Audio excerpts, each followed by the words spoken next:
हमने देखा आज बेंचमार्क इंडिसेस निफ्टी और सेंसेक्स जो हैं 1.5% से नीचे गिरे। हमने देखा मार्केट मेल्टडाउन एक तरह से, और बैंकिंग मेजर्स जो हैं वो जो है सबसे ज्यादा इस डिक्लाइन हो रहे थे। एक्सपर्ट्स और एनालिस्ट का ऐसा मानना है कि देखिए जियोपॉलिटिकल टेंशंस जो हैं पूरे ग्लोब में ही, पूरे विश्व में ही जो हो रहे हैं, उसका असर जो है भारत की स्टॉक मार्केट्स पे हो रहा है। लेकिन ये सब डिकोड करने के लिए हमारे साथ हैं अम्बरीश बालेगा जी, ये मार्केट वेटरन हैं। हम आपसे पूछना चाहेंगे कि जियोपॉलिटिकल टेंशंस जो हैं, क्या यही कारण है कि आज मार्केट्स ने इतना मेल्टडाउन देखा है? और अभी तो ये साल की शुरुआत ही है, कहीं ना कहीं क्या जो यूफोरिया हम कह रहे थे कि इतना एक्साइटमेंट है, इतना यूफोरिया है मार्केट्स में, क्या ये एक वो नेगेटिव साइन है जिसकी वजह से मार्केट्स का जो है एक रियलिटी चेक जिसे कहा जाता है आज हो गया है? नहीं, देखिए मार्केट्स तो ओवर वैल्यूड थे लास्ट इतने महीनों में। पर ओवर वैल्यूएशन और भी ओवर वैल्यूड हो रहा था क्योंकि लिक्विडिटी आ रहा था। So it needed a reason for a correction, और जो रीजन आया है लास्ट एक दो दिन में, बेसिकली चाइना नंबर्स जो आए थे वो वीक थे। उसके कारण हम लोग देखा कि ग्लोबल मार्केट्स काफ़ी वीक हो गए थे कल, और इसीलिए आज हम लोग नीचे ओपन हुए। और उसके बाद जियोपॉलिटिकल जो इश्यू आया है आज का, Iran firing missiles on Pakistan, specially the Balochistan area.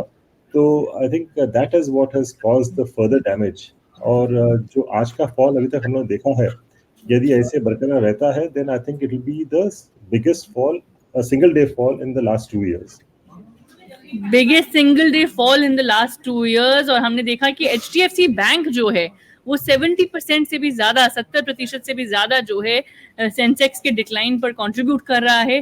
तो क्या यही एक कारण है कि बैंकिंग स्टॉक्स जो है वो भी जो है काफी गिरावट दिखा रहे हैं आज ट्रेड में, और काफी रिपोर्ट्स का ये मानना है कि यही एक कारण है?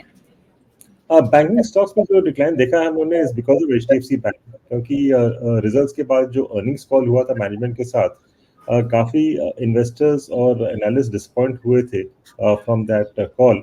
क्योंकि जो उन्होंने फ्यूचर के बारे में बात किया the next I mean 3 or 4 quarters, वहाँ पे ज़्यादा कुछ पॉजिटिव नहीं था।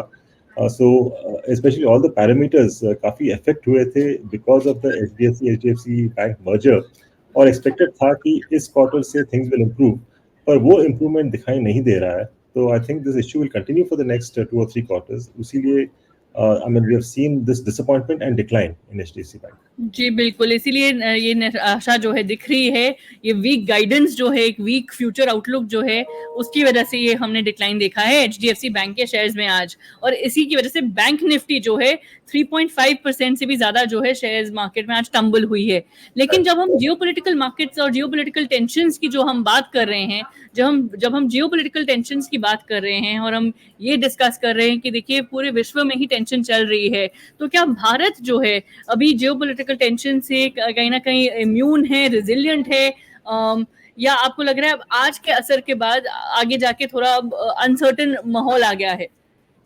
देखिए, मैं तो ये नहीं बोलूँगा कि भारत इम्यून है, क्योंकि यदि नेबर के यहाँ कुछ इश्यूज हो रहे हैं तो उसका इफेक्ट तो श्योरली भारत पे पड़ेगा। और जहाँ भी इश्यूज हो रहे हैं, for example the issue in Red Sea, इसके कारण हम लोग के जो सप्लाई चेन्स हैं वो इफेक्ट हो रहे हैं। ऑयल प्राइसेस बढ़ सकते हैं, supply chain can get disrupted, उसके लिए इन्फ्लेशन बढ़ सकता है। तो anything which happens across the globe will surely affect India, but may not be directly and may not be intensely.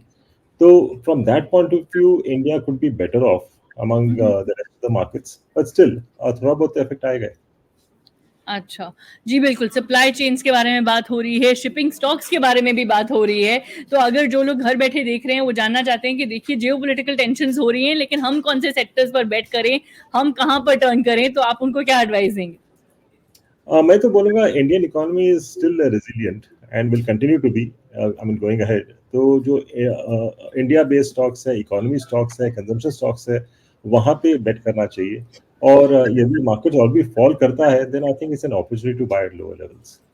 ठीक है, तो ये एक अपॉर्चुनिटी है, इसको ये मत सोचिए कि ये भी एक अपॉर्चुनिटी है, लेकिन आप अपना लॉन्ग टर्म जो है ज़रूर सोचिए और अपना रिस्क रिवॉर्ड रेशियो जो है ज़रूर देखिए। ये आप एडवाइस दे रहे हैं। लेकिन एशियन मार्केट्स भी हमने देखा आज काफ़ी टंबल करी, और हमने देखा कि एक यूएस फेड के रेट कट शायद इतना इतना ना हो जितना हम लोगों ने सोचा है, या इतनी जल्दी ना हो। तो आपका उसके ऊपर क्या ख्याल है कि देखिए एक तरफ चाइना और एशियन मार्केट्स हैं, एक तरफ यूएस मार्केट्स का भी टर्मोइल चल रहा है, तो उस सब का क्या असर हो सकता है भारत की स्टॉक मार्केट्स पर?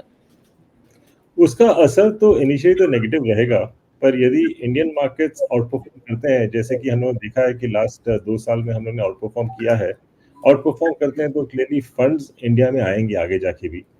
और as far as the Fed rate cut is concerned, हम लोग एक्सपेक्ट कर रहे थे कि first half of calendar year 2024 में होगा, पर अभी जिस हिसाब से स्टेटमेंट्स आ रहे हैं, maybe it can happen in the third quarter और possibly the fourth quarter of the calendar year. तो ये जो डिले हो रहा है वो भी थोड़ा बहुत नेगेटिव ही है, but then I think it's already getting priced in to a certain extent. Alright, so ये जो डिले है, ये सब ये जो ग्लोबल फैक्टर्स हैं, ये भी एक कारण है। लेकिन आपने ये कहा कि हमें ज़्यादा चिंता भी नहीं करनी चाहिए, पैनिक मोड में भी नहीं जाना चाहिए। इंडिया जो है रिजिलिएंट रहा है काफ़ी चैलेंजेस के दौरान, और अब आगे आने वाले कुछ दिनों में नियर टर्म में थोड़ी वॉलेटिलिटी जो है हमें दिख सकती है। क्या ये सही है? Absolutely, I think market volatility will continue, और जो गिरावट हम लोगों ने आज देखी है, यदि ये और एक 2-3 दिन कंटिन्यू करता है, तो शायद जो एचएनआई और रिटेल इन्वेस्टर्स जो मार्केट को सपोर्ट कर रहे थे लास्ट 1 डेढ़ साल में, शायद वहाँ पे पैनिक आ जाए, क्योंकि उन्होंने आज तक इतना बड़ा फॉल देखा नहीं है, और यदि लॉसेस होते हैं तो उन लोग शायद पैनिक करेंगे। जी, बिल्कुल। तो आने वाले कुछ दिनों में थोड़ा वेट एंड वॉच मोड में रहिए, थोड़ी वॉलेटिलिटी जो है वो आपको दिख सकती है, और ये लॉन्ग टर्म के लिए जैसे आपने कहा, ये एक फ्रेश अपॉर्च्युनिटी भी बन सकती है। बहुत-बहुत धन्यवाद आपके समय के लिए और ये थॉट्स जो है हमारे साथ शेयर करने के लिए। Thank you.